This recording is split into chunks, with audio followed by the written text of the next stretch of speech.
Kamoa Copper, c'est certainement le plus grand projet minier de la RDC.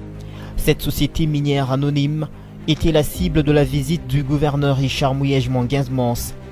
Tchikez Diemou et Muzangisa Mutalenou, deux sénateurs élus du Lualaba, ont pris part à cette descente. Quelques membres du gouvernement provincial étaient également présents. Les visiteurs ont reçu des explications sur l'entreprise qui ont touché principalement le développement de la mine, les sources énergétiques, le social, bref, toutes les facettes qu'elle a su faire briller par un travail de titan. Quitté ce cadre, le gouverneur a directement visité le centre de prise en charge de coronavirus. Une salle équipée à la hauteur de l'entreprise avec des machines de haute technologie.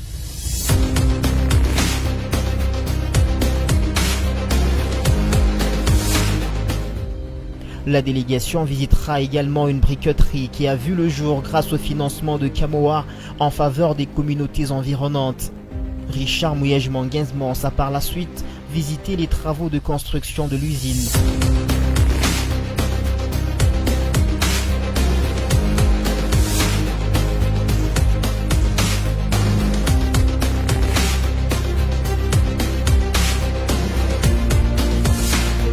La capacitation de l'employé est un secteur pris au sérieux à Kamoa.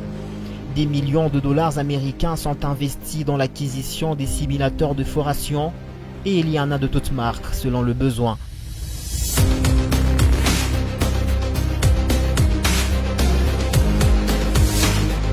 Visiter Kamoa, c'est surtout visiter sa célèbre mine de Kankula. Et c'était chose faite par le gouverneur.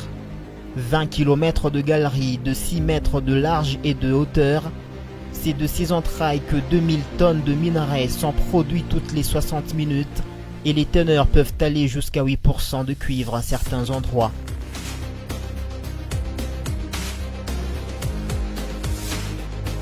Kamoa est devenu toute une fierté pour la République. Sans attendre, dans la mine à plus de 300 mètres de profondeur, Richard Muyej-Manguinz-Mons a salué les efforts des uns et des autres dans la réalisation de ce projet. C'est un très grand projet. C'est la fierté pour la République démocratique du Congo. Je disais tout à l'heure à l'équipe dirigeante que j'allais lancer officiellement l'invitation au président de la République qu'il vienne voir cette merveille. Kamoa, c'est un projet énorme, énorme. Et vous savez qu'en termes de réserves de cuivre, nous serons bientôt le deuxième pays du monde. Et quand on intègre la teneur, nous allons être les champions du monde. C'est vous dire que cette République a beaucoup d'avenir. Et je disais à ces jeunes que je considère comme des héros et c'est une fierté. On nous a dit beaucoup de choses, mais je me rends compte que ce sont nos compatriotes. Ce sont nos enfants qui sont là, qui travaillent, qui ont été formés chez nous et dans d'autres pays de ce continent et qui sont là, très compétents. Et l'ingénieur Ben Munanga me rassure qu'au mois de septembre de l'année prochaine, l'effectivité de la production sera réalisée. C'est important. Je crois que ça, c'est un spectacle prestigieux. Cette fierté est aussi partagée par ses représentants de la province au niveau du Sénat. Tour à tour, le sénateur Tchikez Diemou s'est adressé au haut cadre de la société Kamoa. Muzangisa Mutalenou aussi n'y a pas manqué. As an old guy from the mines, take care of the fallout to the communities. And so they were just saying the first circle was 5 kilometers. The second one was 10 kilometers. What do you do with the rest of the province? You should take care of it then. You should also take care of this. I know what I'm talking about. Once again, on the behalf of Mr. Governor, thank you so much. Moi, je voulais vous inviter pour notre fierté davantage à respecter l'éthique. Des grands groupes que vous représentez. Je voulais vous dire que sur le plan mondial, c'est une fierté pour nous. Sur le plan national, c'est aussi une fierté. Nous sommes attachés à l'unité de notre pays.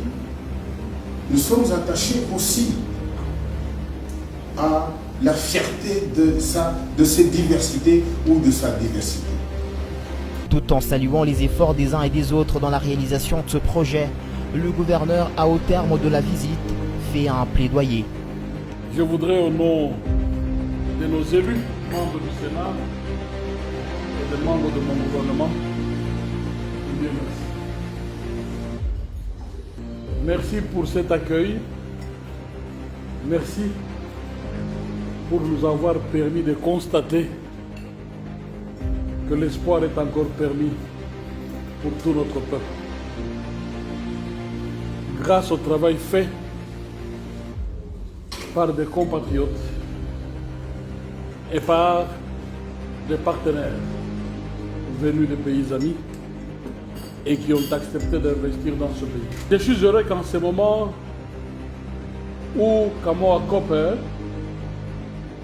cherche à franchir le dernier pas, qu'il y a encore des obstacles, qu'il y a des écueils à résoudre, je suis heureux d'avoir amené nos élus, d'avoir amené mon gouvernement, et je peux me permettre de vous dire que nous vous accompagnerons et que nous allons vaincre ensemble ces écueils.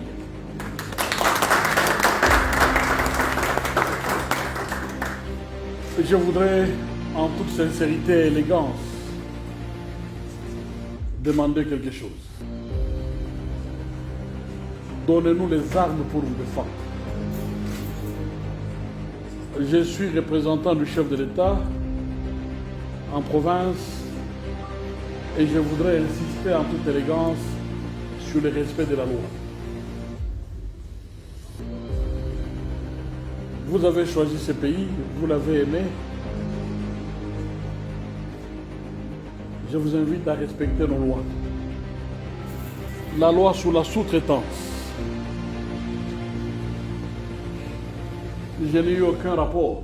Je l'ai dit, comme je l'ai dit hier à Ben, faites en sorte que cette loi soit scrupuleusement respectée, parce que nous voudrions voir émerger à partir de cette mine une classe moyenne. Nous voudrions que les Congolais profitent du rayonnement de cette prospérité pour créer d'autres richesses. Et je suis fier quand je vois mes jeunes enfants, mes jeunes frères, tous ces ingénieurs dans les mines. Moi, on m'a dit que je ne trouverais que des Sud-Africains. Mais je suis impressionné. Ce sont mes compatriotes. Les tableaux que je vis, les tableaux que je suis en train de vivre encore et que j'ai vécu tout à l'heure dans la mine, m'a beaucoup réjoui. Mon plaidoyer, leur dignité soit préservée et qu'ils se sentent davantage responsabilisés. Ils sont compétents et peuvent assumer des postes de responsabilité. J'aimerais en toute sincérité, quand je viendrai avec le président de la République, que vous puissiez nous présenter le plan d'épanouissement de ces jeunes vers des postes de responsabilité.